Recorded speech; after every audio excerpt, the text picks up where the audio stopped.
Rencontrez l'invité, 10h30 midi. Walter. On commence par le début, Walter. On va commencer par le début, on va prendre les choses dans l'ordre. Michel-Édouard, bonjour. On va prendre vraiment les choses dans l'ordre. Vous êtes né un 23 mai, une date paradoxalement assez triste dans l'histoire des entrepreneurs, puisque c'est notamment un 23 mai que décède Louis Merlin, fondateur de cette maison, et c'est également un 23 mai que décèdent les célèbres banquiers modernes Bonnie and Clyde. Alors vous vous appelez au départ Michel-Marie Leclerc, que vous allez d'ailleurs vous-même changer en Michel-Édouard. Édouard, c'est le nom de votre père, et ce afin de vous différencier de votre oncle qui porte le même nom que vous. Donc si je résume, vous avez le même prénom que votre oncle et votre second prénom est celui de votre père. Alors autant dans les magasins Leclerc, on dispose d'un vaste choix de produits, autant dans la famille Leclerc, on dispose d'un choix limité à 3 prénoms. J'ai rien compris. C'est comme chez les Drucker. Hein. Chez les Drucker, il y a pareil, une saga aussi. Il y a une sacrée saga. Il y en avait un, il y en a deux, il y en a trois. Vous vous rappelez la saga des Duhamel? Ah oui, là, les Drucker, c'est plus fort que Leclerc. D'ailleurs, ça vous fait un point commun. Vous avez le sens de la famille, puisqu'à partir de 1988, vous travaillez aux côtés de votre père, ce qui est toujours une bonne chose. Enfin, surtout si le père c'est Édouard Leclerc. Quand c'est Joseph Fritzl, c'est un petit peu moins ça. Mais revenons à ce qu'on disait tout à l'heure. Vous êtes un passionné de littérature et vous faites partie du jury du prix Landerneau. On l'a dit, récompense attribuée à des auteurs français qui n'ont pas encore rencontré un large public. Et quand on regarde les lauréats depuis 2008, je dois dire bravo. Vous faites un bon boulot, puisque les auteurs primés n'ont effectivement toujours pas rencontré un large public. Ça, c'est les 4 premiers bouquets Michel. Ça va venir. Cette année, les prix Landerneau changent de formule. 4 lauréats qui recevront entre autres 6 000 €, une initiative généreuse des espaces culturels Leclerc, dont le chiffre d'affaires l'an dernier s'élevait à peine à 1 milliard d'euros, soit 165 000 fois plus. Je plaisante évidemment, 6 000 € pour un romancier moyen, c'est moins 14 ans de droit d'auteur. Donc vous êtes un passionné du livre, hein, c'est ça. Vous avez déclaré « J'appartiens à cette génération pour laquelle avoir un bouquin bien au chaud au fond de sa poche ne sera jamais remplaçable par un fichier numérique ». Ce qui en même temps est assez logique pour quelqu'un qui vend des bouquins. Hein. De la même manière, on imagine mal le patron de Peugeot dire « Ah, j'emmerde la bagnole, prenez tous le Vélib, c'est 1000 fois mieux que ces vieilles conneries qui polluent ».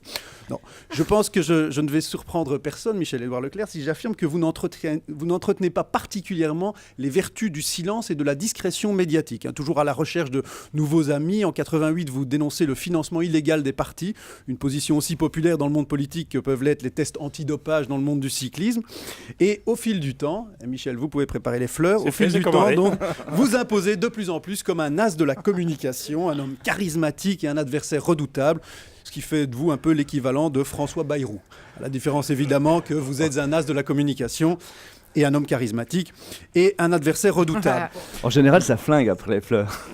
Et vous verrez, il est belge. Quand Bayrou sera président, il sera expulsé. Et vous n'avez pas peur de vous exprimer. Hein. Vous êtes un homme médiatique. Récemment, vous étiez sur cette antenne où vous n'hésitiez pas à critiquer les agences de notation qui ont abaissé la note de la France. Il paraîtrait qu'à votre retour chez vous, vous aviez sur le pas de la porte un énorme bouquet de fleurs signé Nicolas S. Une belle attention qui prouve que même si la France doit être forte, elle peut aussi être sensible. Alors... On connaît moins le Michel-Édouard Leclerc philosophe, même si on l'a évoqué tout à l'heure. Dans votre plus jeune âge, vous recevez une éducation des prêtres du Sacré-Cœur et vous envisagerez même de devenir missionnaire. Avant de réaliser qu'en devenant missionnaire, on doit renoncer à la position du même nom, ce qui vous fait changer d'avis, car entre Dieu et les déesses bien sûr. que sont les femmes qui nous entourent, le cerveau de l'adolescent a vite fait son choix. J'ai connu Julie après. Celle-là, elle fait marrer. Après, j'ai connu Julie. Alors, on s'appelle Leclerc, mais on n'est pas de la même famille. Hein, oui, faut c'est le vrai. préciser. De toute façon, vous avez bien fait, vous avez bien fait, Michel-Édouard, car comme le dit le proverbe, derrière chaque grand homme, il y a une femme, alors que derrière chaque missionnaire, il y a un prêtre, ce qui peut être inquiétant.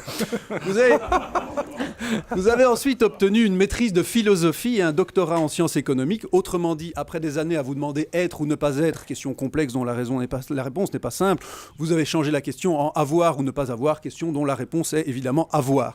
Mais vous dites détester le cynisme chez les gens qui ont du pouvoir, ne vous en faites pas avec moi, je n'ai aucun pouvoir. En revanche, vous avez passé un mauvais quart d'heure avec ce grand cynique qu'est Michel Drucker, qu'on surnomme le Stéphane Guillon des gens qui ont encore un boulot à la radio.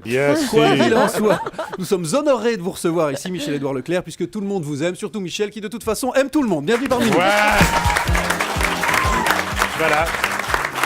Monsieur Leclerc, si un jour vous voyez Walter entrer dans un magasin Leclerc, vous savez ce qu'il faut dire aux vigiles.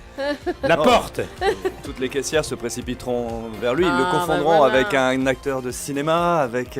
C'est l'homme de communication qui met tout le monde dans sa poche. T'as vu ça, Walter ? Si vous voulez mieux connaître Monsieur Leclerc Walter, il est tous les jours à 20h sur scène, au point virgule, et il est ramené en cellule vers 22h. Et on peut revoir sa chronique sur europe1.fr. On retrouve Monsieur Leclerc dans un instant, il est là jusqu'à midi, je vous rappelle, autour de la table, Willy, Jérôme Commandeur, dont c'est le grand retour. Mathieu Noël tout à l'heure. À tout de suite. Et toujours Michel Drucker sur Europe 1. Toujours.